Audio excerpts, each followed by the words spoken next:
Hamas اور اسرائیل کے درمیان جنگ چھڑنے کے بعد فلسطینی ورکر جو کہ اسرائیل کے کنسٹرکشن سیکٹر کے اندر کام کرتے تھے ان سب کی ورک پرمٹ کینسل کر دی گئی.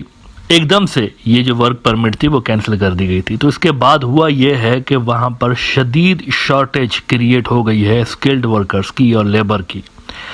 اب اس کے نتیجے میں ہوا یہ کہ اسرائیل نے باقی ساری دنیا کو چھوڑ کے اپنے پرانے متر ہندوتوادیوں کو کہا کہ دیکھیں ہمارے ساتھ یہ مسئلہ ہے تو آپ ایک کام کریے وہاں سے بندے بھیجیے اپنے اور ان کو بولیے نرسز بھی اس کے اندر ہیں اور لیبر باقی سارا کچھ ان کو بولیے کہ وہ آ کے اور فلسطینیوں کو ریپلیس کرے یہاں پہ. مودی نے فوراً حامی بھر لی کہ ہاں بھائی کیوں نہیں, ہم آپ کے دوست آپ کے متر موجود ہیں. اچھا اس کے بعد لیکن ہوا یہ کہ کچھ ہفتے گزر گئے, کوئی کارروائی ہوئی نہیں انڈیا کی جانب سے. تو دسمبر میں نیتن یاہو نے ایک مرتبہ پھر سے مودی کو کال کر کے وعدہ یاد دلایا کہ آپ نے کہا تھا کہ ہم بندے بھیجتے ہیں لیکن ابھی تک کوئی سسٹم آپ کی طرف سے بن نہیں رہا, اس کو ذرا جلدی کریں آپ اور بندے بھیجیں یہاں پہ. اس کے بعد ہوا یہ ہے کہ جلدی میں انڈین سرکار نے ایک اسکیم متعارف کرائی ہے کہ چلو اسرائیل چلو, اور لوگوں کو انہوں نے کہا ہے کہ بھائی جس کو نوکری چاہیے ٹکٹ کٹاؤ لینڈ بڑھاؤ اور ان کو سب کو لے کر چلتے ہیں اسرائیل, وہاں پر نوکری کریے, بڑی اچھی نوکری ملے گی آپ کو. اب وہ جو ریکروٹمنٹ ڈرائیو ہے وہ انڈیا نے شروع کر دی ہے. پہلے مرحلے میں 10,000 لوگ ریکروٹ ہونے جا رہے ہیں. ہریانہ سے انڈیا نے یہ ڈرائیو شروع کی ہے. انڈیا ٹوڈے نے رپورٹ کیا ہے drive to recruit 10,000 Indian construction workers in Israel begins in Haryana.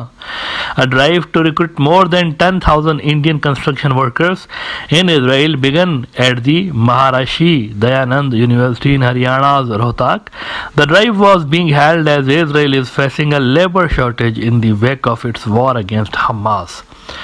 اب دیکھیے آپ میں سے کوئی اگر مڈل ایسٹ گیا ہو عرب ملکوں میں, خاص طور پر مسلمان عرب ملک جو ہیں, تو وہاں پر یہ قانون ہے کہ جو ٹکٹ ہوتی ہے نا, ٹکٹ سال میں ایک مرتبہ کمپنی دیتی ہے, جہاں پر آپ کام کرتے ہیں وہ سال میں ایک مرتبہ ٹکٹ بھی دیتی ہے اور پیڈ لیو بھی دیتی ہے. 30 دنوں کی آپ کو چھٹی ملتی ہے سال میں ایک مرتبہ, اس کے پیسے آپ کو ملتے ہیں, کام نہیں کرتے آپ.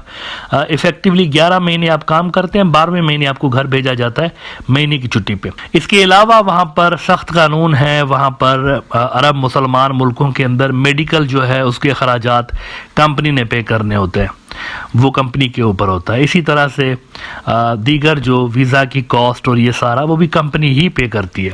یعنی ورکر جو ہوتا ہے اس نے صرف اپنی سروسز دینی ہوتی ہیں, باقی تمام کے تمام اخراجات جو ہیں وہ کمپنی پے کر رہی ہوتی ہے. یہاں پہ کیا ہو رہا ہے, بہت بڑا مذاق اور بہت بڑا دھوکہ ہندوتوا سرکار نے اسرائیل کو خوش کرنے کے لیے انڈینز کے ساتھ کیا ہے. یہ جو 10,000 لوگ وہاں پر بھیجے جا رہے ہیں نا, ان کو یہ بول رہے ہیں کہ 6,100 شیکل یعنی کہ 1.3 لاکھ روپیز بنتے ہیں کوئی مہینے کے, ان کو یہ لارا دیا ہے کہ آپ کو اتنے دیں گے پیسے. لیکن اس میں ٹکٹ کے پیسے بھی غریب ورکر بھرے گا, اس میں فوڈ کے پیسے بھی غریب ورکر بھرے گا, اس میں میڈیسن کے اور انشورنس کے پیسے بھی ورکرز ہی بھریں گے جو جا رہے ہیں, اس میں اکوموڈیشن کے پیسے بھی یہی خود بھریں گے, اور یہ سارے پیسے ان کی سیلری سے ڈیڈکٹ ہوں گے. اور بچے گا کیا آخر میں, بابا جی کا ٹھلو, یہ بچے گا 6,100 کا لارا دکھا کے ان کو اور بھیجے جا رہے ہیں وہاں پہ. On top of that in کو تو زیادہ پیسوں پر وہاں پر بھرتی کیا جانا چاہیے تھا, کیونکہ ہائی رسک کنٹری ہے بھائی, حالت جنگ میں راکٹس روزانہ کی بنیاد پہ برسا رہے ہیں وہاں پر حماس والے. تو ایسے میں یہ اس وقت اپنے ورکروں کو بھیج بھی رہے ہیں صرف دوستی نبھانے کے لیے ہندوتوا سرکار, اور وہاں پر ان کو جو ہے وہ کچھ ایسی فیسلٹیز نہیں مل رہی جو کہ مڈل ایسٹ میں نارم ہے. باقی تقریباً تمام ملکوں میں یہ فیسلٹیز مل رہی ہوتی ہیں. بھائی جان جانے سے پہلے ذرا یہ پڑھ لیجئے, آپ جانے کی خواہش مند ہیں نا اگر, تو پہلے یہ پڑھ لیجئے. Indian workers heading to Israel not eligible for protections under government C migrate portal. مر جائیں, ختم ہو جائیں, کچھ بھی ہو جائے, ہمارا کوئی نہیں ہے, گورنمنٹ کا کوئی لینا دینا نہیں ہے اس پہ, ہماری کوئی پروٹیکشن نہیں ہے ادھر. Must pay for their own travel, خود اپنے ٹکٹس بھرنے, اتنا دور ہے اسرائیل خود بھرنے آپ نے, اکوموڈیشنز کا خود بھرنا ہے, انشورنس کا خود بھرنا ہے. منسٹریز پاس دا بک آن ورکرز سیفٹی ان کنفلکٹ زون, آپ کی سیکیورٹی تک کی ذمہ داری ہم نہیں اٹھا رہے, پھر بھیج کیوں رہے ہیں بندے اپنے. اتنی بھی کیا بے رخی بھائی, اپنے لوگوں سے اتنی کیا بے رخی کہ ان کو وار میں بھیج رہے ہیں, اور ان حالات میں ادھر جا کے پیسے, کھانے کے پیسے بھی انہوں نے خود بھرنے. مزید وہ کہتے ہیں کہ official promotional documents assessed by the Hindu promise attractive salaries. but give no details of contractual protections. They stipulate that the workers will be expected to pay for their own tickets to Israel apart from the 10,000 per worker that the NSDC is charging as facilitation fees.